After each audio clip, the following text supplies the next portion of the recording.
I have $3 in the bank for a family and nowhere to go and no support, and yet God can provide in all those situations.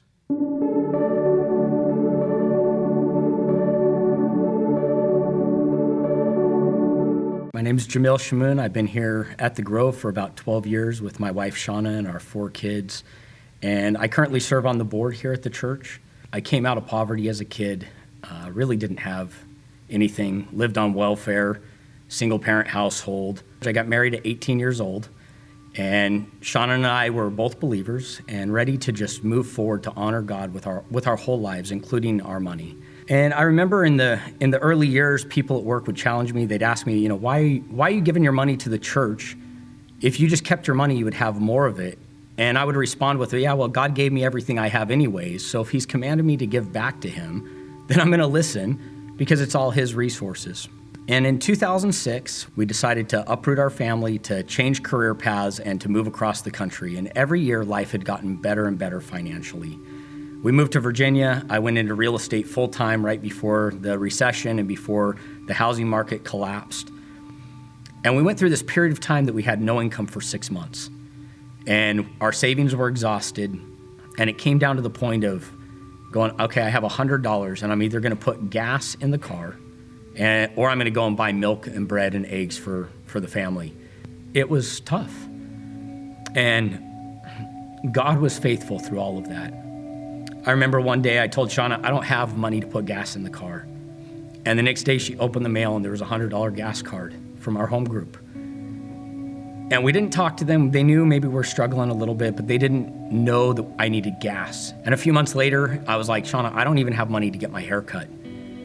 And the next day, one of her friends said, hey, I know you guys are struggling. I want to cut your family's hair until you guys are in a more stable position. And God used that season in our lives to just humble us. And through that time, I would close a real estate transaction, we would tithe to our local church, and then we wouldn't have enough money for groceries.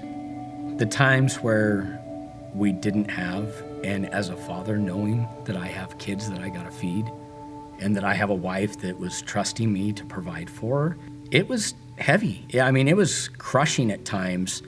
And maybe I tithe $350, and we're asking the church going, hey, we need groceries, and they would give us $100 in Walmart gift cards. And people would say, like, why don't you just keep your money?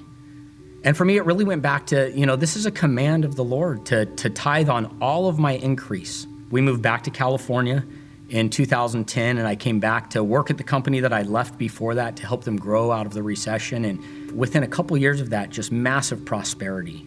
And I can see God's hand upon us as we continued to tithe, even when we didn't see how we were gonna close that gap, that God just continued to provide for us. And in the last few years, God's just brought us so far into being able to buy the business that I worked for, into being able to bless other people, to be able to tithe more than we ever thought, to be able to give offerings beyond what we ever thought. It's crazy to me that people choose not to tithe because they say, I can't afford to tithe, or I don't have enough money to tithe.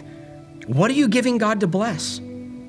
I think Pastor John, I got this from him, he said it in a sermon that, do you want 100% of your money outside of God's blessing, or would you rather have 90% under God's blessing and under his covering? And I can tell you from my own experience how I can see God's blessing, how when we had needs, every time those needs were met, even when we didn't know, checks that we weren't expecting showed up in the mail, people stepped in and closed the gap. And I'm like, man, we were so much farther than I ever even would have asked God to provide for me.